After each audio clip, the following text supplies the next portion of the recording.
থেকে একটা খবর পেলাম যে একটা রিকশায় করে 2 বস্তা গাঁজা নিয়ে মামুন পরিবহনে উঠছে। তখন আমরা তাৎক্ষণিকভাবে আমরা স্ট্যান্ডে এসে মামুন পরিবহন একটা দেখলাম, কিন্তু ওই মামুন পরিবহনটা না। পরবর্তীতে তাদের কাছে জিজ্ঞেস করলাম যে মামুন পরিবহন আধা ঘন্টা আগে একটা বের হয়ে গেছে। তখন ওই কাউন্টারের মাধ্যমে আমরা ড্রাইভারের মোবাইল নাম্বার নিয়ে আমাদের ফোন করার পর বলে যে আপনি কোথায় আছেন, অমুক জায়গায় আছেন। গাড়িটা দাঁড় করায়, সে আমাদের সহযোগিতা করছে, গাড়িটা দাঁড় করাইছে।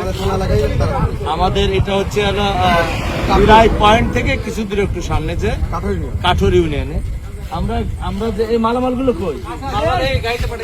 আচ্ছা, আমি যে এই যে সামনে নিয়ে আসতে বলে, আমি তো এখানে যে আমরা যে অভিযানটা করলাম, আমাদের বাসে যারা ছিল তারাও কিন্তু কেউ উত্তেজিত হয়নি, এবং তারাও যে সময় আমরা পরিচয় দিচ্ছি যে আমরা পুলিশের লোক, আমরা একটু অভিযানে আসছে, তখন তারাও সহায়তা করছে।